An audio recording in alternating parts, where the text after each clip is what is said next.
Помидоры, лук, зеленые перцы, красные. Отлично, точь-в-точь как управляющий. Улыбнулся он именно мне. Я раньше никогда не видела, чтобы собаки так улыбались.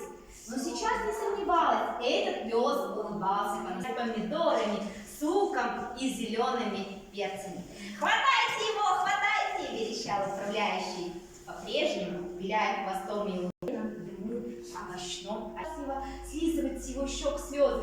«Пожалуйста, кто-нибудь, пожалуйста!» Снова собак.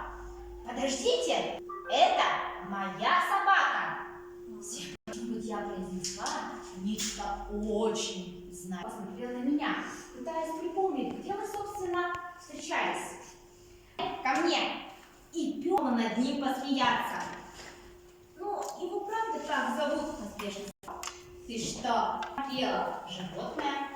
Да, большой и костлявый, старый потертый ковер, который к тому же успел помокнуть под дождем.